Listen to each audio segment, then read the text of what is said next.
On today's episode, we're going to start off by covering some news about the Aspen Skiing Company looking for unsanctioned ski instructors in their resort, and then we're going to cover some gear. And our main topic of discussion is about the best big cities for access to adventure. And we'll finish it off with some disagreements in another round of Overrated, Underrated. I'm Jackson, the producer. We're trying out this kind of variety format again, so I'll be popping in throughout. Stay tuned. Hey, hello, what's up? It's Stephen Casimiro with the Adventure Journal podcast. Welcome to you and welcome to Justin Hausman, working part-time for Adventure Journal and full-time for the Marin County, California Visitors Council. How is it in beautiful downtown Marin, which actually isn't a downtown, but whatever. Downtown Fairfax. Well, the Shire, as we call it here, is it's a little moody, it's a little soggy, but you know, without that, it'd just be a dry, barren wasteland. So I was actually just out on a little walk by the creek by my house looking for river otters, which I didn't know we had in this little creek until a couple weeks back, and I haven't seen one yet, but they're out there splashing around. My neighbor shows me video all the time, so I was trying to find some over there, but to no avail. But yeah, a lot of people don't know that that Tolkien actually wrote the Hobbit sections based on Marin County. You're not fur trapping again, are you? I mean, I don't like it's not. We don't like to call it that. We call it. It's just, what do you call that? What's your euphemism for fur trapping those river otters, Mr. Hausman? Yeah, all right, let's move on from that. I don't want to. Yeah, thank you. We don't want to incriminate ourselves. No, I'm putting you in a bind. But if you're interested, hit me up Instagram. I have some lovely coats. You know. Well, speaking of irresponsible parenting, I did see that you were in the snow last weekend and you were dropping your children down this hard-packed sluice that looked like a torpedo tube or something. And so, I mean, at least you put them you didn't put them head first. So well, you didn't. I didn't video that. I didn't video that part.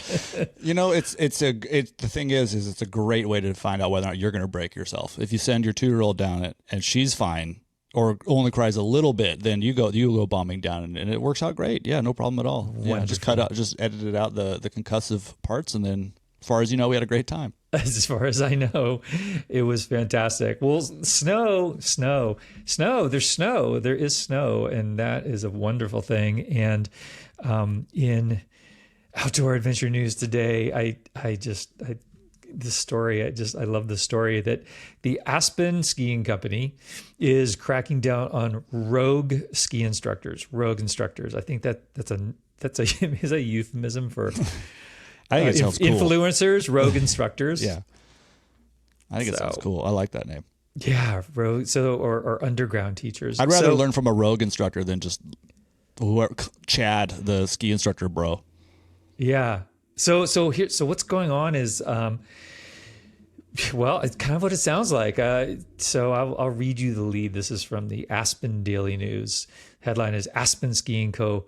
on lookout for quote unquote underground ski instructors. Aspen Skiing Company is trying to enlist its instructors to help ferret out underground teachers who are leading their clients across the slopes of the 4 local ski areas. They need to be vigilant and report them to a ski school, quote unquote, research team. So, I mean, what do you make of that? I get it. I guess I get it. But like, where do you draw the line? I mean, if I'm gonna, I think maybe learn how to ski this winter finally. Like, can I not have my friend teach me? I mean, like if it's like, hey, I'll buy you a beer if you like come spend the day with, is that crossing the line? It's not crossing my line, and actually it's not crossing the Ski Co's line either. So I mean, this actually must be a big deal that they're kind of taking this seriously, like really seriously. They have an online report for people to fill out. So there's a couple things going on here. One, it is potentially cutting into ski instructor income. Which, you know, I mean, even if you're in Aspen, I mean, you know, the ski resort business is a difficult one. Very few people are making living year round as a ski instructor. I mean, it's tough. But the second thing is, and this is one of the things that that the ski company is pointing out, is that they have an agreement with the Forest Service, and that this violates that agreement because they lease land for the ski area from the Forest Service. So, yeah, but I'm just Feels like a picturing like monopoly. how like do we have like these herds of like people shepherding around their charge? And are they like trying to pretend like they're not? Like don't like if a ski patroller skis by, they're like, just don't look at me. And just like pretend like fall or whatever. Like I don't know how you'd even police that other than self-reporting. This is a thing in surfing too, by the way. So like in Honolulu, yeah, they tried to crack down on this in Honolulu because if you go to like Waikiki, there's all these like city subsidized like beach boy stands where they'll like teach you how to surf. But there's the internet exists, so you could just be, hey, meet me at 10 o'clock at this third palm tree from the left, and like they'll get a little group together and paddle them out, and the city's trying to bust them. So this happens. I mean, it's capitalism, right? There's always going to be somebody trying to wiggle their way into to make a buck. It's a real difference between the ocean and Something that someone paid to groom and all that sort of stuff. well, yeah. I mean, the ski areas have liability. There's different issues going on there. And on the one hand, when I first heard about this, I was thinking, well, it's public land, anything should go. But that's not how it works. And the Aspen pays for the right to be able to run their operation on that land. So I'd be curious if people are willingly doing it. Like, do they know they're going through an unsanctioned guide? Like, I would not do that personally. I would not pay to have I would go with whatever the resort. I would just go to the resort and say, hey, where do I take a class? I wouldn't like try and find it online somewhere else. yeah, well, you know what a private lesson at Aspen costs? I don't think I want to know, to be honest. It's $1,000 for a day. So you can actually understand the incentive of people like, I'll do it for $950. Just Well, yeah, I got to go. I mean, if that was the case in surf teaching, you wouldn't know who I was. I'd be living the high life in somewhere in Fiji. Yeah. I thought it was interesting that they're not really, at least in this article, really making the case for why anybody should report on them. Yeah. Which I do wonder if, to any degree, is that like a cultural thing in Aspen, being kind of known for being a wealthier area, that it's kind of implied that something unsanctioned and underground is wrong? Or like, is the implied reason why a member of the public would want to report this to protect the full-time or seasonal salaries of the sanctioned ski instructors? Like, why would I care? Like, it is a for-profit business. Yeah, as I read it though, it's not so much they're asking the public as they're asking other instructors. So I don't their instructors, their own instructors, say, hey, keep an eye out. You're on the hill. I don't know that they're asking the public. I think, I wonder if the issue with Aspen is that they have a history of it. There was this guy named Don Lemos who actually sued over the right to be able to do this. He would meet his he's the rogue, and he would meet his rogue clients like in the trees on the hill. And so he went to like, I guess, a big cat and mouse game, and he ended up suing the US Department of Agriculture, which oversees the Forest Service, and he lost on appeals too. And they ended up actually hiring, the Aspen Skiing Company ended up hiring him as an instructor. So he ended up doing it as an unsanctioned person. And he just passed away actually in December of 2023 at age 85. So I don't know how much it's hurting the bottom line. I mean, I wonder if, given Aspen's history, they're like, we're not going through this again. Aspen seems like the kind of place, and I don't know it well, that isn't really enjoy any kind of unsanctioned activities, period. Like, it feels like a lockdown wealthy person situation there. Yeah, I mean, Aspen's pretty cool, but I don't know that any ski area is going to allow that. I mean, what about if they're not on a like, does that mean that you couldn't do that in like off piste or in the backcountry or whatever? Oh no, you can do whatever you want in the backcountry. So it's just on resort property. Well, it would be within the resort boundaries. I don't know if you could call it their property, I suppose, but yeah, within their boundaries. And I suspect that you also, I don't know this though, I suspect that you would not be able to access their lifts legally go into the backcountry and teach. For some reason, I think that they would probably find a way to put the kibosh on that. But I don't know. I mean, it seems like if you're not part of the ski area boundary, you could tell anybody. But who pays them? So if I'm going to Aspen Resort to take lessons, who pays the ski instructors? The resort itself, obviously, right? Yes. But what I want to know is, how do people find the rogue instructors? Craigslist? Me too. Let's find out. Is there a Tinder, like a swindler? Is there some kind of app there should be a rogue ski instructor app.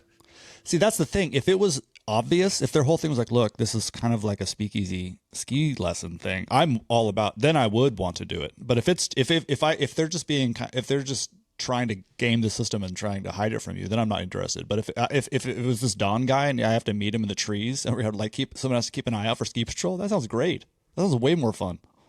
It's funny that the story of Don was kind of 70s and 80s, because I've always heard of the 80s trope of the big bad ski resort, like harshing their runs or something.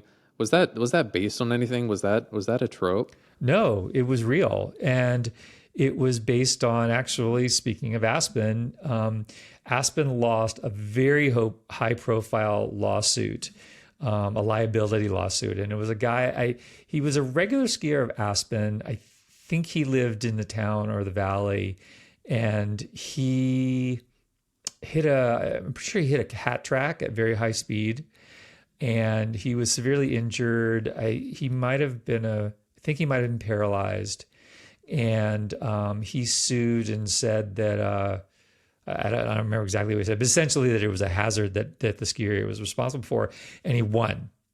And that set off a whole series of other lawsuits and massive increase in liability insurance, and also a concomitant increase in ski areas cracking down on high-speed skiing, more policing of boundaries. So the 80s definitely were a time of crackdown from the 70s. There also the 70s were a period of in professional skiing. There was a hot dog tour, so there was freestyle. You had ballet, you had aerials. There were people that were getting hurt doing these aerials, and ski areas started to get paranoid about that. So no, it was a very real crackdown. All of this rankles me as a lifelong surfer who just, I can't even imagine there being like limits to what I can do in the ocean. It just baffles me. That's part of the reason I always used to argue that like I didn't really want to learn how to ski, was just because I don't want to like ask anybody or pay for it. I just want to show up. I guess you can in the backcountry, but anyway. You've probably heard of local surfers in Palos Verdes, like throwing rocks. Oh yeah, Lunada Bay. Yeah. That's actually they had during that huge swell a couple weeks back. It got pretty good there, but finally people had it with them, and so everyone's just posting on social. Here's Lunada Bay. Look how good it was. So. For further reading on skiing in Aspen, you can check out the 1994 documentary Dumb and Dumber. Okay, we're going to move on to talking about gear. Each of the hosts have brought one item that they're really digging this week. We talk about gear. Yeah, what do you got? What have you been using? Anything fun come through in your gear shed lately? Yes, I got a new bike. Oh, Which is the first new bike. Well, actually, it's the second new bike for me in a while. Yeah, so you just talked about getting the Grizzle. The Grizzle, yeah. I actually made some big gear changes for the first time. So I've sort of been sitting on the same very small bike quiver for 10 years probably. So I have been re-enamored with single speeds for a while, and also re-enamored with steel bikes. And I put the two together with the Kona unit. And it's such a nice bike. I don't have that many miles on it yet, but it's a great price. It's $1,400. It's fully rigid. It's steel. So steel is there's just this beautiful flexiness to steel that most bikes now are aluminum and carbon, or just carbon, and which is, really a very harsh ride. I think people just take for granted. They don't really, because very few people ride steel bikes anymore. Yeah. And if all we ever knew was aluminum and somebody introduced steel, you go, oh my God, this is so good. This is futuristic material. Yeah. Yeah. So, I mean, it's pretty tough to beat for the price. And bikes have gotten so categorized. Like we have all of these different, I can't even keep track of what we call bikes now. Big mountain, free mountain, enduro, super down country. Shut up. I don't want to hear it. It's a bike. So right? what do you call this? This is like what is this? Adventure It's bike? an everything bike. It's an everything bike. I mean, it has, I don't know, like 62 braze-ons. I mean, you can, it's for bike packing, racks, mountain biking, gravel riding, and somebody good could huck on this. I mean, it doesn't have any suspension, but who cares? It'll do. Do you ride it with flats, or you probably ride clipless, right? I'm riding it with flats just because it's a single speed and there's a lot of hills around here, and I know I'm getting off and walking. That's what I was going to ask about, because I feel like around here I see people on single speed. Sometimes it's rare. Usually my in-laws who are like just extreme badasses in terms of endurance, but every time I'm watching them pedal, I'm like, how are you? They also never step off. Like, it doesn't matter how steep it is. They're just like, oh, I'll just climb it. It's insane. But well, you get to that point. I mean, you do, I think, eventually get to that point. I mean, single speeds are dumb in a lot of ways, and they're not right for a lot of people. But there is something about something that I find romantic and kind of elegant and just really aesthetic about matching my body to the bike as opposed to the other way, and just dealing with what's out there. And from a reliability standpoint, there's much less to worry about. I don't have to worry about ripping off my derailleur hanger. I mean, it would be nice if it were a belt drive. It's not, as a metal chain, but I mean, still the things that are going to go wrong. The only thing that I would change, and I will probably do this relatively soon, is to put on a dropper post, and probably a wireless dropper post, to keep the aesthetic really clean, because it's I mean, that's one thing that I don't really want to compromise on, is being able to drop the seat up and down. I just don't appreciate that you felt you had to one up me, that I got the Unit X with gears and you're like, oh yeah? Was it one downing you, maybe, or one upping you, or 11 downing me? It's sorry. I mean, I get it. Sorry to steal your. That's all right. That's fine. Thunder, but I've actually been looking at the unit for years, and honestly, the reason that I didn't buy one till now is because I couldn't stand the color. It was like this salmony pink champagne color, which I did. You know the one I'm talking about? Oh yeah, and it was kind of almost like sparkly or something. It had a pretty shine. It had a shine to it. Yeah, I love pink. I'm not afraid of pink, but it just, I don't know. There was something about it that I just. Anyway, this one's just silver. So. Wait, yours is silver? Oh yeah, it's silver. Oh, I thought I assumed that there was exactly this. Well, I actually because mine's kind of like a brick orangey red. I'm also wondering. I think the Unit X, which is I can't remember if it's 11 or 12 speed. It's got to be 12. I feel like it's not a whole lot more expensive. So I'm wondering if the components are nicer on the regular unit, because I basically, you have no drivetrain to, obviously. Yeah, so. I don't know.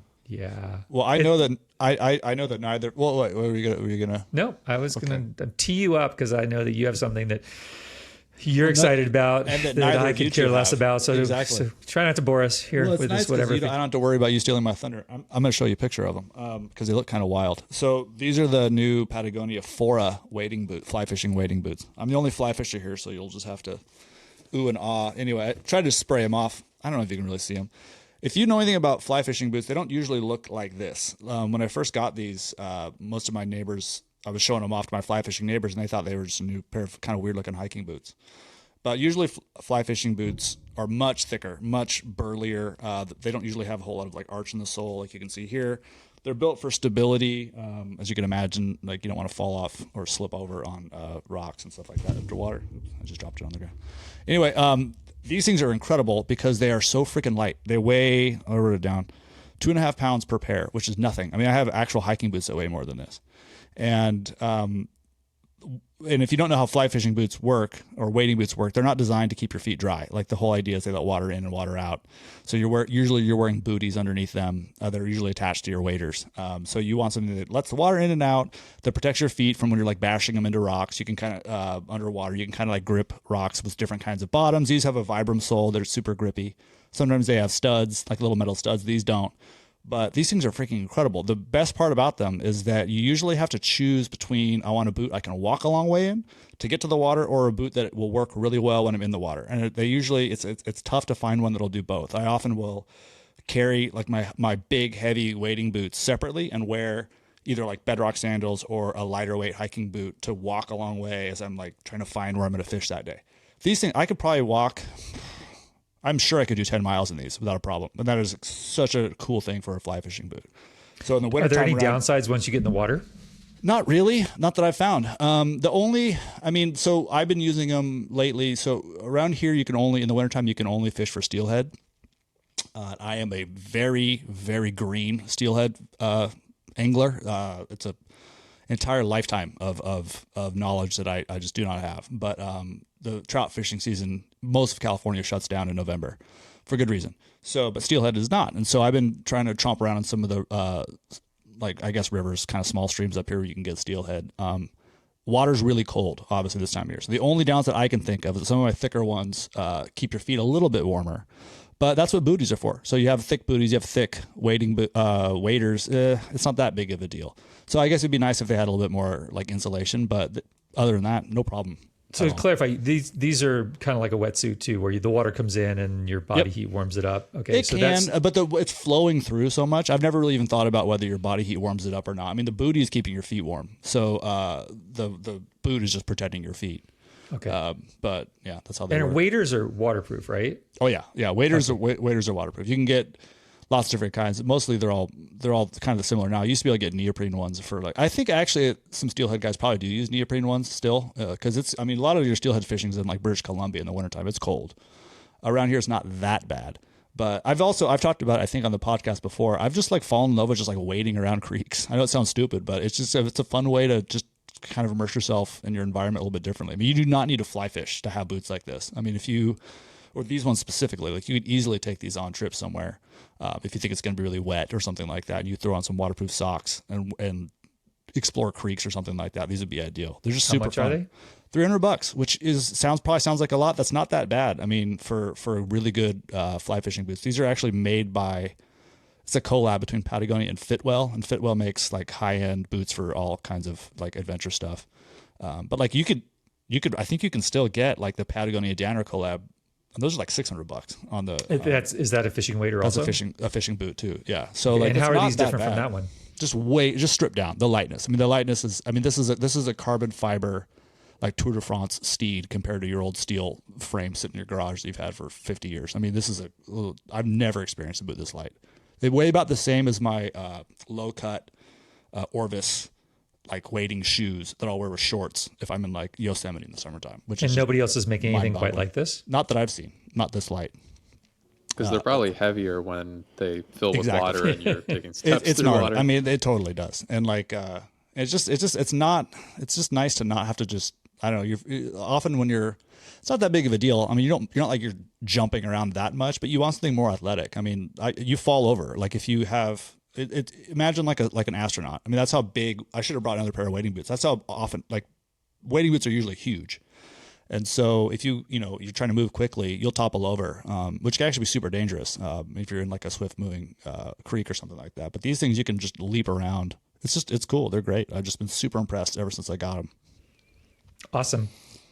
That sounds great. That sounds fun. Doesn't make me want to fish, but it does make me want to tromp around. Well, you don't have to catch fish. That's the other part about fly fishing that's so fun. I mean, it's just yeah, I wouldn't probably be able to catch fish if I tried that. You wouldn't, but it doesn't really matter. You still have fun. I mean, you get frustrated.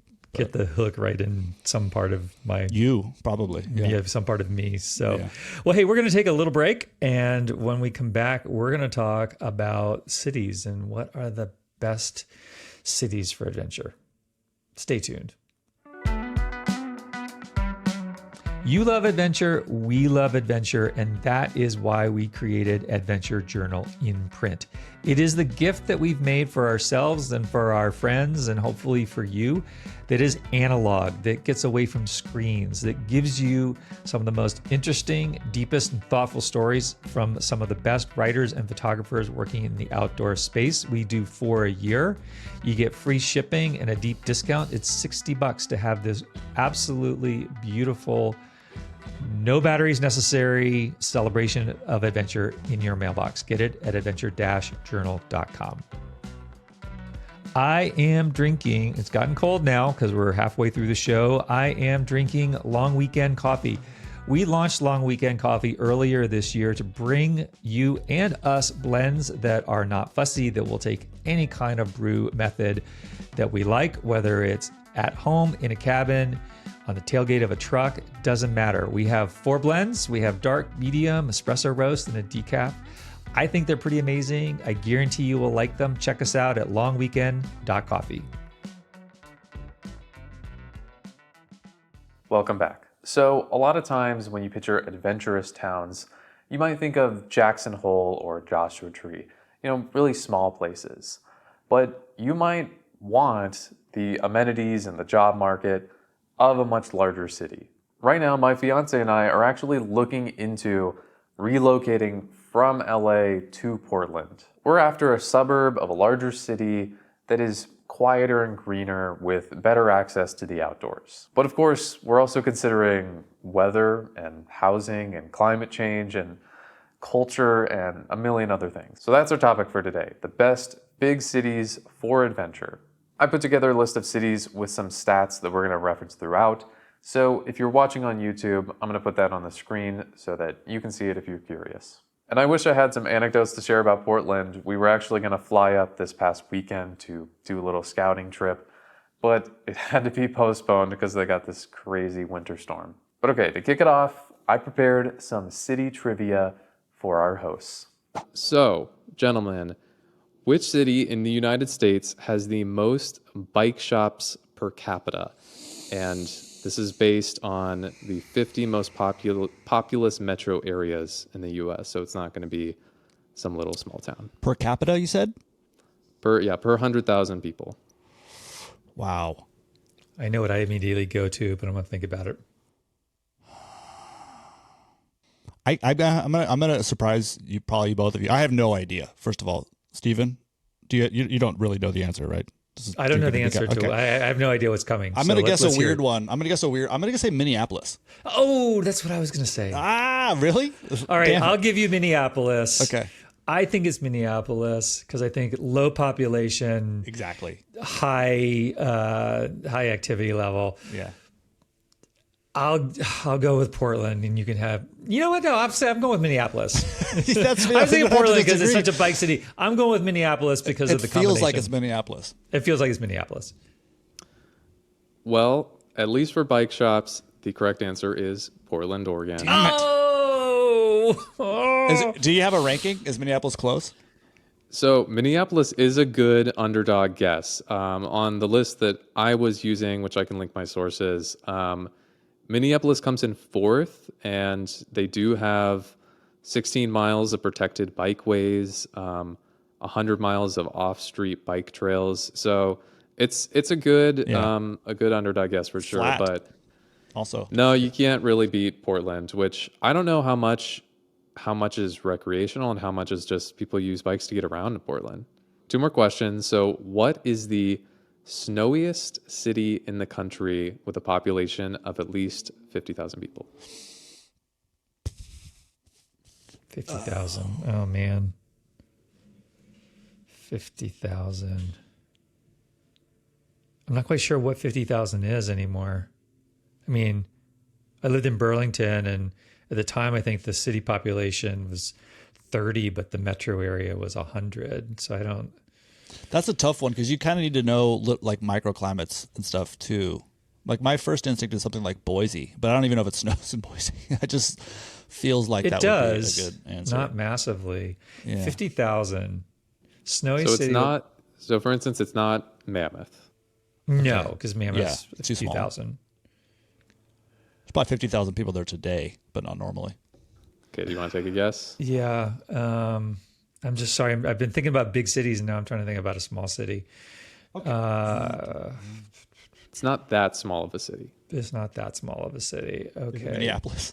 I'm going to go Minneapolis. Are you going to go with Minneapolis Yeah, again? it's Minneapolis.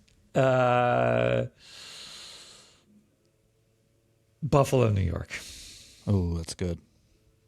Well, Stephen got closer. Syracuse, New York, with Oh, 127 inches. Syracuse. Okay. 127 inches. Yeah, so more than double Minneapolis. Wow. Okay, so last trivia question. It is not Minneapolis. Which city has the most parkland per 1,000 residents? So that is publicly accessible land within the city boundaries. San Do we have a Francisco. population size here? Or some like major, like top 50 cities in the US or what? Yeah, larger cities. I'm San Francisco.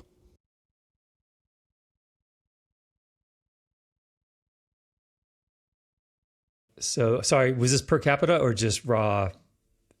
Per 1,000 residents. Oh, per 1,000 or 100,000? Doesn't matter. Doesn't matter. Jeez. Pretty sure it's not LA. Pretty sure it's not New York. I doubt it's Denver. I have no clue. Phoenix. Okay. Mm. So the correct answer San has Francisco. over 10 times what the number Oh, no. second runner-up is. The answer is Anchorage, Alaska. Oh, come on. Nobody. Nobody lives in Anchorage. That doesn't count. That's what you were going to say. Or like It doesn't nobody knows anything count. about it. Okay. Unless you live in Anchorage, you don't Look. know that. That's not fair. Almost 300,000 people live in Anchorage. Okay. Do they though? All That's right. pretty big. I think they do. You basically get 3 acres per person Oh, nice. of parkland. And the next runner-up is Chesapeake, Virginia at 229. You can see the graph if you open up that That's trivia not a thing on our city. doc there. So that reminds me of something like, okay, so like Jacksonville is actually like the biggest city in the country in terms of geography, but it's because it's just like doesn't end. But it's not like there's like one person per acre at a certain point. I mean, that's not. Jacksonville is up there. Scottsdale is also up there, and Fremont, California. Fremont. See, I don't even know these cities. These are too small. I mean, Anchorage is interesting. That's probably like the second thing I've ever heard about Anchorage in my life. I just never even think about Anchorage as a place. I couldn't tell you where in Alaska it is. No I've idea. been there a few times. Well, of course. Well, Well, with that, I that's think not I'll, fair. I'll let you open up to discussion of bigger cities and so what are the best big cities for adventure? Well, so I said San Francisco, not just, I mean, I lived there for a decade and I kind of still live very close. But like one of the things that I loved about it is that like the entire the entire northwest corner, which is pretty substantially sizable, is all open space. It's all the Presidio. It's all forests.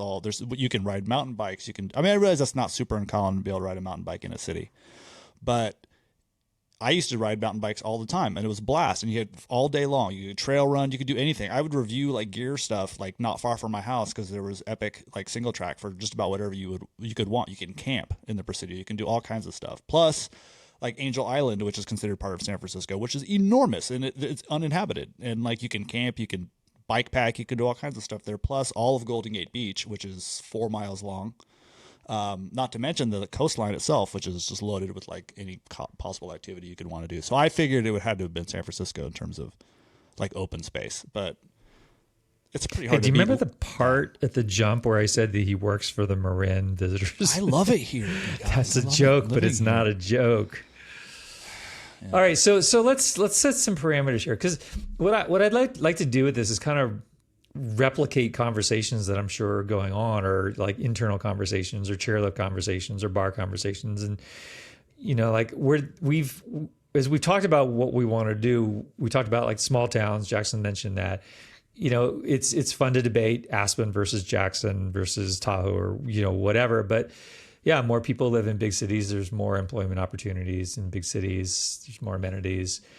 And so, Jackson, where you're coming from, I think you're looking at the whole picture. As I look at this, I'm thinking all of those other things come into consideration if you're thinking about moving. But for me, that this conversation is more looking at it, like basically, how to put this, just for adventure, essentially. Like it's not that the housing costs don't count; they do count. We can address that. But I'm thinking about like if you just want to have adventures, and then we kind of have to define what those adventures are. Is it Is it, more wildernessy things? Is it parks and rec? Is it access to expert level stuff? Like if you had lots of like beginner and intermediate, but no expert level climbing or skiing or mountain Like, biking, could you be happy as like an adventurer living in that city? That's kind of how I think about it. Right. And as a multi-pursuit adventurous person, right? So like as a surfer, you're going to live in a surf town or surf city, but you want to go backpacking, you want to camp, you want to maybe trail run, mountain bike, ski, snowboard. So that seemed fair to like. Yeah, I mean, there's way more things that I would consider for actually moving someplace, but I think the affordability is just, it rules some things out, and it also maybe directly affects your ability to that's true. afford and take time off to do these kinds of things. And I think in terms of radiuses, and the reason why I feel like the actual substance of the city, not just its location, is important, because it'd be great to have kind of your morning ride before work available to you, as well as the day trip and the weekend trip, right? We kind of had this discussion about what those radiuses are. Like, is a day trip a 3-hour drive and a weekend trip is a 6-hour drive? So I think it's important to have kind of really expansive options in that radius. And I think that's why SoCal has a great argument for a multi-sport radius. And you're not leaving. You don't want to necessarily leave because you don't think it offers you all those things you want to do. You've also grown up there, like you want to kind of test the waters other places. Because it's hard to argue against LA. Like, it's really hard. Stephen and I have talked about this a lot. Reputation aside, it's hard to argue against it. Yeah, I would say LA has a pretty poor. I mean, I don't know. It's very, very dense concrete, and it takes a really long time to get out of the city. And the drive out of the city is just concrete. And you probably don't feel like you're. I mean, that's the thing is LA. It can be hard to feel like you're amongst like other adventurer people that live there for the same reasons that you do, which is probably kind of something that you want, right? Like, that's how at least I would, So, okay, so that's a great point. So for adventure culture, so Jackson put together a list, which I'm glancing at as we discuss, and it's actually pretty fascinating. He has average home price, population, snowfall, rainfall, average temps. So from an adventure culture standpoint, and this is just me spitballing, but I'm going to say that the cities that are going to have that the adventure culture will feel more tangible. I'd say Anchorage, Seattle, Portland, sorta. Denver, definitely. Mm-hmm. Minneapolis, and then the other big ones, not so much. New York, Boston, Atlanta, Dallas. I think it starts to fade out. Like, it gets diffused because there's so many other cultures there. What about Salt Lake, though? I think Salt Lake. I don't know. It's a big urban city. You have the big LDS presence there. As you get closer up to the canyons, but I don't feel like. Yeah, I would probably lump it in as more adventurous. But I think in a place like, especially in Seattle, I mean, it feels like. Although I don't think it's the best adventure city, to me, there's so many adventurous people there. I don't know. What do you think? What do you guys think? Well, Jackson, you're the one who's. I mean, we're from a culture standpoint. I mean, I hate to say it, but Denver. Like, I've gone on records. I'm not a huge fan of Denver. I don't. That's putting it mildly. But I mean, it is like everybody looks like they just walked out of an REI. I mean, it does seem like you'd have a pretty easy time like meeting up with just about anybody to do just about anything in Denver and feel like you're at like the beating heart of like adventure town. I mean, wouldn't you say if you're going to pick a capital of adventure in this country, it's got to be Denver, right?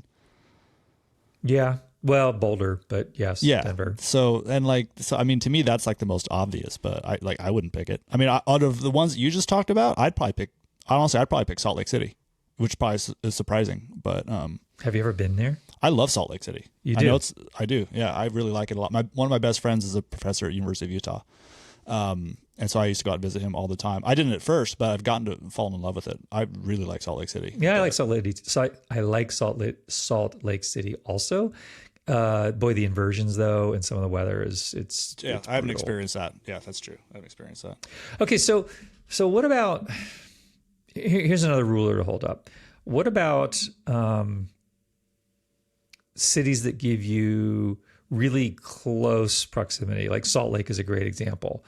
Boom, you're in it. I mean, you're just in it, right outside the city. Versus, or even some cases like in the city, like you mentioned, San Francisco.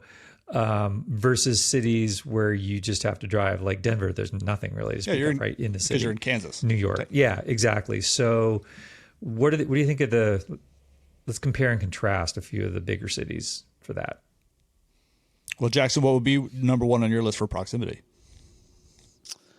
I mean, for proximity, out of LA, I would rank very low because, I mean, I've lived in different places on LA, and like when I lived in Glendale, that was much easier to get out, and I really felt like I could be in Pine Mountain Club in Los Padres National Forest much quicker. But I mean, honestly, there's a lot of these places I haven't been to, but I was polling kind of what the close outdoors would be to these cities, and just looking at the map. And by looking at the map, I mean, Seattle seems really close. The Puget Sound just has so many cool things. I mean, you guys think the population is a little low in Anchorage, but the outdoors around there seems very close, very amazing. Las Vegas, if you're a desert person, there is a lot in that like day trip. Alex Honnold lives in Las Vegas. Doesn't really get more. Oh, there's so much around interest Vegas. in that. I did a story. I did 3 days in Vegas for National Geographic Adventure and just climbed, mountain bike, beautiful single track, paddled the river. I mean, there's so much in Vegas. And Anchorage, yeah, I mean, Anchorage, it's incredible. What is just right outside Anchorage. But then you start, here's where the other elements of the consideration or the other considerations come into play, which is in Anchorage, it could be the cold, or it could be, balance. It could be the bugs, or the long hours of daylight in the summer versus the very short hours of daylight in the winter. Those are all factors. I don't see if you completely eliminate affordability, which is I realize it's impossible, especially somebody. I mean, Jackson, how old are you? I'm 26. You're Gen Z, right? Mm-hmm. Yeah. I mean, like, it's just a wildly different frame of reference, I would think. I mean, I don't know how you remove affordability from the calculation, but I mean, this is why I moved here. I just don't see how you beat San Francisco. I mean, the weather is insane. You're 2.5 hours from like some of the best skiing in the country, if that's what you want to do. Santa Cruz is just down the road for like if you want to pretend that you're in Southern California and have like a surf sort of vibe, you can go to Santa Cruz and trunk it in the summertime. There's surf all year round there. Ocean Beach, if you're a good surfer, is one of the best places in the world when it's good. If you don't want to own a parka, you don't have to. It's never going to be that cold. It's never going to be that hot. There's no mosquitoes. There's nothing. Like, it's just like you can do anything. Pick a sport. You can do it.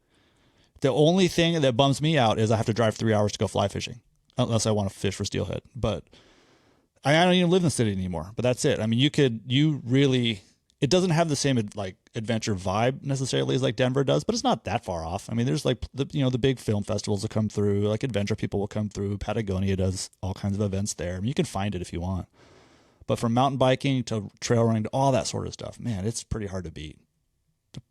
Yeah, I think if it wasn't for like the reason why the affordability really matters to me is because in a place like San Francisco, I wouldn't be living in a house with nature out my window, which is it's a big part of There's a freaking deer out. There's literally a deer outside my window right now. Are you serious? I know I don't live in the city. I had to mention that. Yeah, because I mean that's part of enjoying the outdoors too, is having it like literally right there, which is not at all what I have right now. Yeah. Well, I can tell you that if I didn't live at the beach, I'm not on the beach, but if I didn't live at the beach where I can walk to the ocean in a few minutes and where I didn't see the ocean every day, I mean, I couldn't, I don't think I could be in Southern California. And I could not live in LA. I couldn't. But I still would argue from a access to everything that you can't do better than LA. You can get some phenomenal things in other cities, but I have surfed and skied on the same day. I mean, there are slot canyons here. I can mountain bike all year round and which is pretty fantastic. Obviously skiing is tough. To get to Mammoth, it's a good 5.5, 6 hours. You can ski locally, which I do, which is not all that fun, but it's there. It feels like a novelty often. But then there's also the experience of getting places, and I would also argue that in Southern California, the things that I can get to in a 3-hour range are as good or better than anywhere else in the country. At 5-hour range, the same kind of thing. The variety is unparalleled. The variety is unparalleled. What I can do in 2.5 hours. But I don't think that you can have a worse travel experience than you have in Southern California. Like getting in and out, it blows chunks. I mean, it's a horrible experience, and it's a really lousy way to bookend your experience when you're stressing because you're leaving and you're in traffic, and you're stressing because you're returning. And I would argue that San Francisco, I don't think you get the jams like we do, but like San Francisco feels really congested to me. It also depends a lot on where you live. That's true. Within the city, I mean, and you don't, you are never going to have, the reason that a lot of us that live in Marin lived in San Francisco for 10 years and then had families up here is you're never going to have that experience unless you're one of the 30 people who live in the Presidio of having like a yard and like stuff, green space right outside your door. So that's true. Let's talk about some other cities though. Let's not get hung up on California because we all happen to be in California right now. I was really interested to look at the average home prices and some of these things. Like, I'm not sure what your source is, Jackson, but San Francisco, the average, God, this is just stunning. The average home price is $1.2 million. In Anchorage, the average home price is $344,000. Minneapolis, shout out back to Minneapolis, the average home price is just under $300,000. That's crazy. Wow, that's the cheapest on the list. Wow, that's astounding. But I will say, also having grown up in Southern California and being looking for the most temperate weather I can possibly do, I put temperature ranges on these, and it is based on the high is the average July high, and the low is the average January low. So Minneapolis, you've got 7 degrees to 83. You beat Anchorage on both accounts. I guess, in rainfall. Yeah, I guess so. And I put the snowfall. Whereas like Las Vegas, 37 to 10, or I guess Phoenix is higher, 43 to 105, having an average of 105 as your July high. Because if you're thinking about living someplace annually, I've never experienced kind of seasonal recreation and kind of putting the bike on the trainer for a couple months. I've never had to do that. Neither have I. No, a lot of these places, the thing is with the climate changing, that a lot of these places become unusable for big chunks of the year. And Phoenix is one of those for sure. Las Vegas is one of those, definitely. In a place like Anchorage, you're not going to let the cold, you might let, avalanche conditions affect you or wind or whatever, but you're not going to stop doing things. If you live in Anchorage, you're going to keep doing stuff. So, yeah. What about some of these underrated, lesser known cities for outdoors? Are any of you familiar with like Atlanta or Boston? Well, Boston has access to all of New England. And so it's, a lot of people in Boston, make the weekend commute into the New Hampshire and Vermont ski areas. And then, of course, Maine and the coast. So Boston's a great springboard. And, that north, the Massachusetts beaches and Cape Cod, that's actually where my dad grew up. It's a really, really cool area. Of all of the East Coast cities, I think Yes, some of the North Carolina gives you access to great, and there's great adventure culture in North Carolina. Yeah. Atlanta gives you there's a great river culture. There's access to climbing. There's all kinds of stuff down there. Weather-wise, you can get freezing rain. You get high humidity and heat in the summertime. There's that.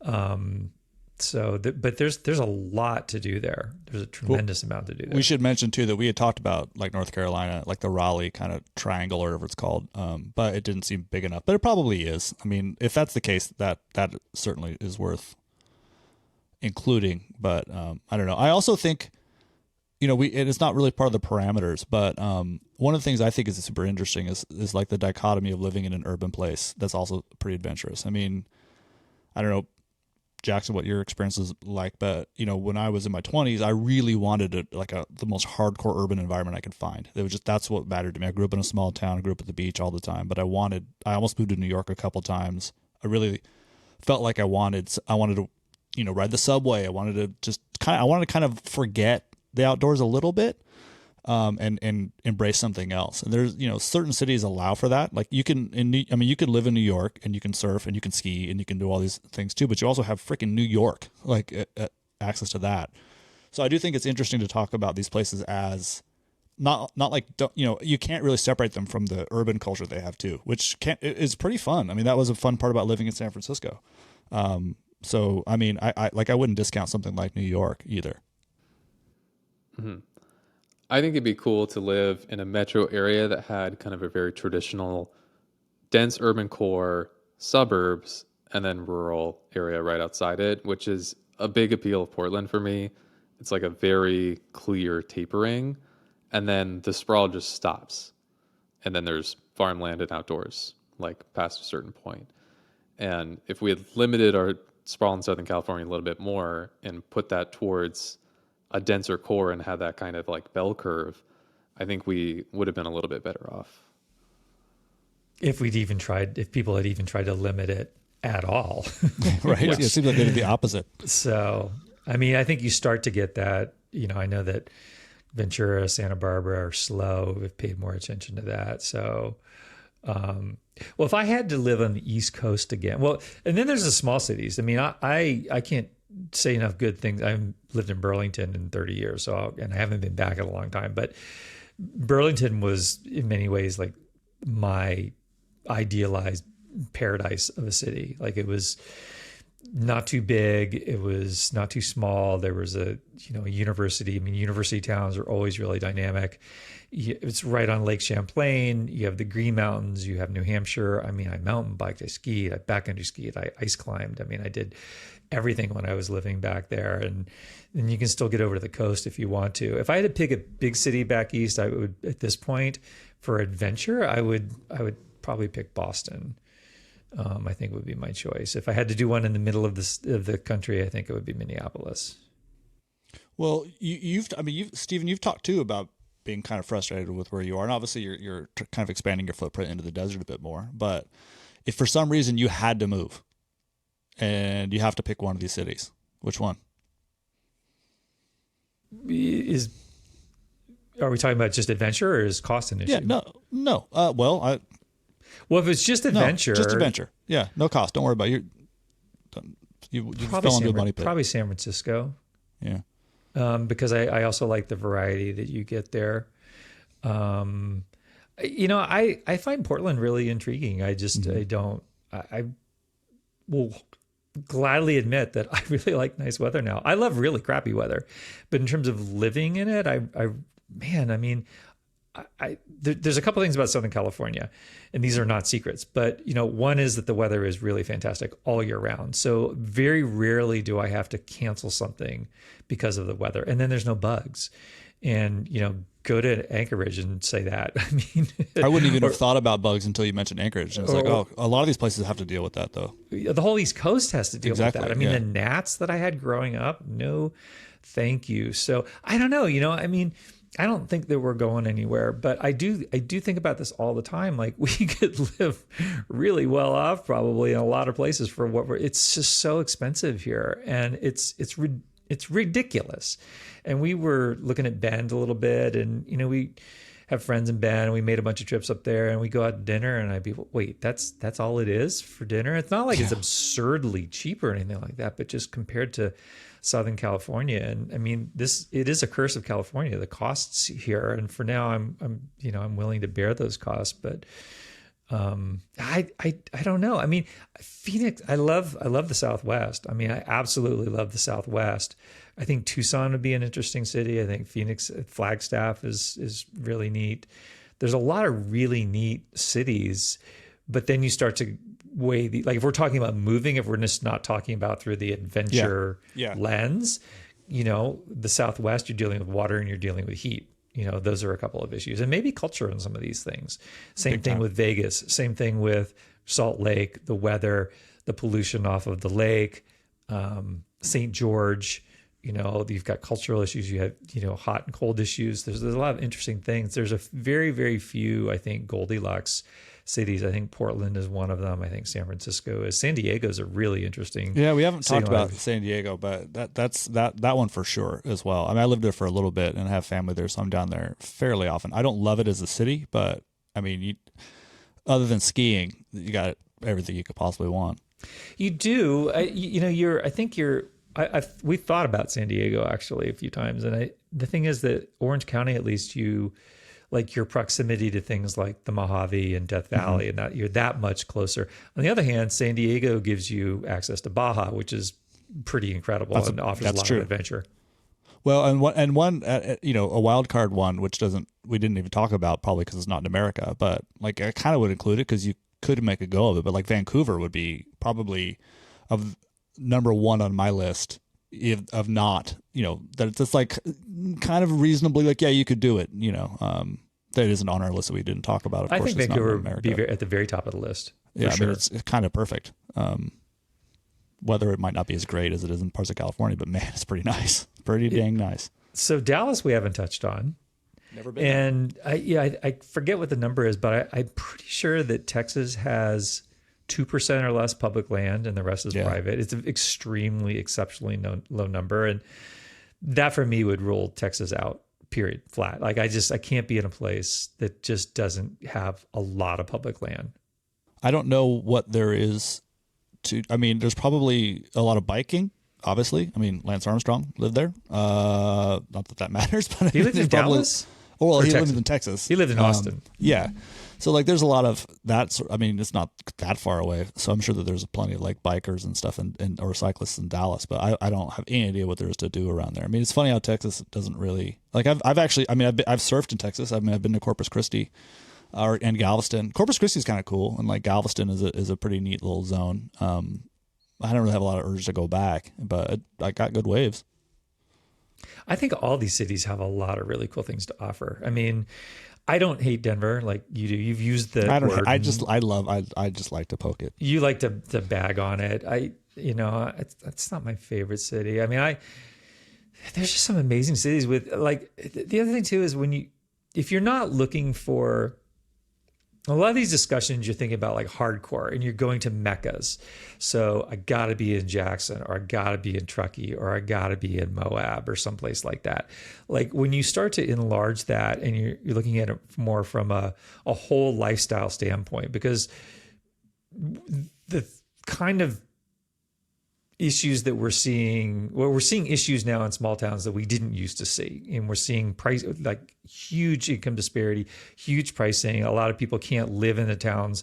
They have to work down valley, way down valley. So little towns are not insulated from these larger problems. But traditionally we've had these discussions about, okay, what are the really core towns? I mean, Outside, for years has done their list of like, I don't know what they call it, the 30 coolest hardcore towns or whatever. And so when you take a step back and you open up your scope and you say, okay, I don't necessarily need to have access to the Tetons, but I'll trade having access to mountain biking and maybe free diving and something else, then like almost any one of these cities is going to give you access to really, really great things. I mean, we are so blessed in this country to have incredible natural resources. Yeah, I've been thinking about this whole entire time. I mean, that's kind of the thread that's connecting all this. Is like, wow, it's pretty incredible. I mean, even like the least adventurous one of these cities, you still have access to a lot of pretty rad stuff. That's you don't have to get a passport, if you want to go check it out. We are pretty dang lucky. I think the only city on here where I know I would be unhappy from a adventure standpoint would probably be Dallas. Yeah, and even something that's Austin. flat. Just and it's not that I don't like. Well, I've never been to Dallas, but I mean I like Austin. It's a great town, really fun town. I just don't think, unless I'm not seeing something, I don't think that you would have access to, and then also the distances that you have in Texas. But you plot me down in any one of these cities, and I'm sure I could have a fantastic adventure. Well, I did verify that every one of these cities does have an REI. Yeah, I'm actually kind of a little surprised Dallas does actually, but again, I don't know it that well. I mean, gosh, it's like you say all these things. It's like you could go to Dallas, but holy smokes, this place is great. Like maybe there's not a lot of public land, but maybe I don't know. I guess there's not really private land that you can go have fun on. I don't know. I don't know. Are you in Texas? Tell us differently. Like, what are we missing? Like, well, we also without the hook and bullet thing, like that's a whole different aspect of like the adventure side, and we don't really I have fish obviously, but like I mean, hunting is huge in Texas, so there might be a lot of people listening to this that love hunting. They're like, dude, are you insane? Like the pig hunting around Dallas is world class. And they're like, okay, great. Maybe it is. I have absolutely no idea. So, Well, before we wrap this up, Justin, you do need to pick another city. what? You have to. Steven said San Francisco, so No, you're right. don't be You're right. don't be You're too right. upset. You're right. It would be Seattle. I mean, and I don't think it'd be that hard. Seattle. It'd be Seattle. Interesting. Yeah. I mean, I don't think it'd be. I'd miss not being able to surf easily, but I love Seattle. I mean, I find it so charming, and it's so close to the mountains, and like I would just honestly, I would just fall in love with skiing, and I would just ski, and I'd probably forget all about surfing. I think You would. I would do what sort of Matt Warshaw did, and I would go to like Fiji once a year, and then the rest. Well, he doesn't ski; he just walks around his neighborhood. Matt Warshaw, former editor of Surfer, Yes. dude behind Encyclopedia Surfing, Yes, and yes. actually the guy that connected Justin and me. Yeah, one of my mentors. But he's happy. He pulled up his surfing roots and relocated to Seattle, and he's perfectly happy. I think it'd be Seattle. Like my wife and I have talked about that before. We're not going to leave here for lots of reasons, but if we did, it'd probably be there. Well, you know that for me, I was going to scout last weekend, like I said, but it would be Portland for a ton of reasons. But I'm going to say a fictional city. Oh, What? I didn't know we could make up cities. Listen. yeah. Okay, let's. I'll make where one up where right you now. going with this? Listen. Okay. I've been playing the amazing video game Cyberpunk 2077, I've heard of this. and their fictional city is called Night City, and it is built in Morro Bay. What? Yes. My hometown? So your hometown is actually Morro Bay, Morro Rock. Mm-hmm. Okay, so you can. It's funny. I should send you a picture of what the map looks like, because it's this giant metropolis in Morro Bay, What? and they have the Morro Rock spaceport.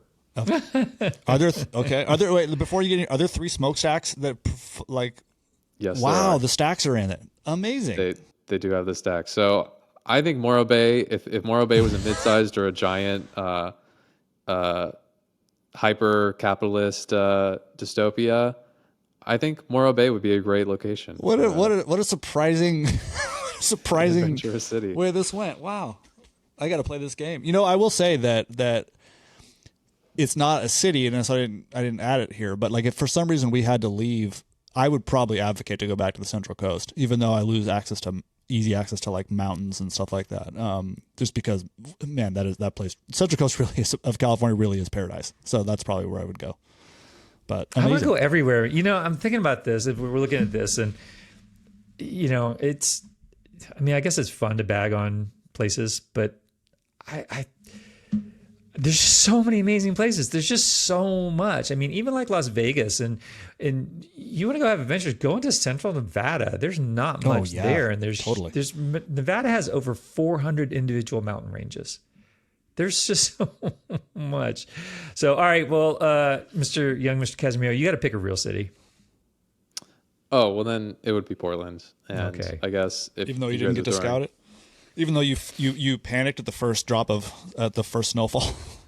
That wasn't a panic. That was 11 inches in 24 don't hours. you gurn on my kid, buddy. It was That's 11 that's inches in 12 snow. hours. That's a lot of snow. That's a lot of snow. All right, so Jackson, you have something else for us, right? Before we peace out here.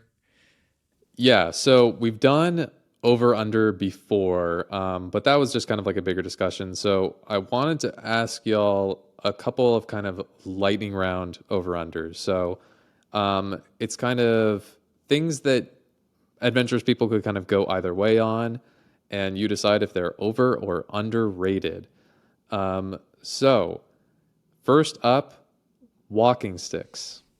Poles or sticks like You mean staffs? you mean like trekking poles?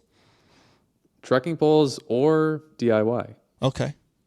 Well, I'll go first because I've written many articles about it. Wildly underrated. I'm just baffled when I see people hiking without them. Like I just get trekking poles. My God, they're so much better.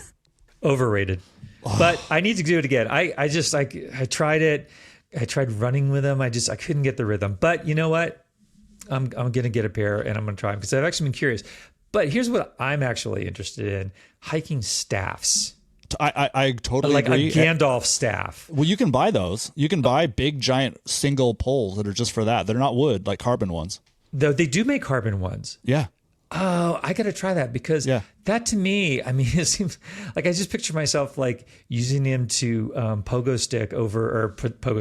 vault over like a creek that I want to get my feet. You might have to. It seems like there's some really fun things. I think I'm going to have to do this because why aren't we all carrying staffs? I mean, okay. All right. Oh, I'm going to say overrated, but I'm going to try the hiking and then we'll come back and revisit this. Okay. Yeah. Next. A little tripod mount on the top of one would be cool too. Oh yeah. Little monopod. Okay, so the next one, I said plaques. I'm basically talking about you get to a summit and there's a plaque talking about the peaks in the distance, or you see them in like the walking trails in Joshua Tree, talking about the flowers and things like that. So informational plaques. I'll go first. They're overrated away from the trailhead, underrated at the trailhead. They should never. I don't think it should ever be away from the trailhead, but I think that they could do a much better job with these interpretive panels in communicating things at the trailhead before you go, so you're empowered with knowledge. Justin, It's too nuanced. I'm sorry. It's too nuanced to give you an official hard line because I want to say the same. Except I want to say that they're overrated. Except if you do a lot of backpacking in immigrant wilderness or basically anywhere that was like a migrant corridor from like Nevada to California, you'll be in the randomest place, like super far from a trailhead, and there'll be like a little sign, and it's like so and so led a band of, or not a band, but like 3 wagons through here, and holy crap, can you believe they passed over this? And every time I see that, I love it. I think that the kind of thing is great. So it is kind of fun to get a little bit of education about something that you might not have otherwise thought to look into or something like that. Like I'm always delighted to see them. So you're gonna say under. I guess I'm gonna say under. Yeah, but let's not go overboard, people. Like let's not go overboard. But the occasional like well thought out one. Well, if it has to be black and white, I'm going to say over. But I mean, I really do think that we could do a way better job with information at trailheads and keep them out of the other side. Yeah. okay. So freeze-dried backpacking food. Shout out to the Backpackers Pantry Pad Thai. I would say underrated. It's one of my favorite things in the world to eat. I absolutely love eating that sodium blast from a bag, at least for 3 days. Day 4, I'm ready to eat a shoe. But for a few days, I do eat it at home occasionally because I enjoy it that much. Wow. Honestly, I adore it. I've written about this before too. It's like I just absolutely love. I love it. They all basically taste the same unless they're healthy. So whatever chemical it is, that's salty, just like Aren't they 100% sodium? Isn't it basically I think they sodium with You're some basically chemicals? drinking like it's like you're eating MSG in like glop form. But nothing is as satisfying to me in the entire world. There's that first bite of I'm so freaking hungry, and this salty, mushy, whatever it is. God, I love it. Love it. Overrated. Stuff's disgusting. Just saying. I'm just Do saying. they even make vegan options for backpacking Yeah, they make food? vegan They must. options. They make vegan options, but I am not a gourmand. I mean, give me some hot sauce and more hot sauce. I put hot sauce on my hot sauce. That's all I need. But I draw the line there. So I would consider myself something of a foodie as well. Like, I like good food. I know good food, but man, I freaking love dehydrated backpacker meals. Just adore them. Okay, maybe that's something I got to try.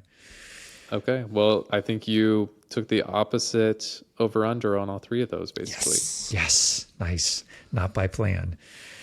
All right. Well, we're going to adios. Thank you guys and gals and however you're identifying. Thank you for listening all the way through. We would love it if you if you review, if you follow us, all that usual stuff. But most of all, we put all of the vast majority of our creative energies and what little talents we do have into AJ in print. It's quarterly. It's beautiful. You can only get it at adventure-journal.com. Please subscribe, and we'll catch you next time. Bye, everyone. Bye, everybody, especially people in the Bay Area.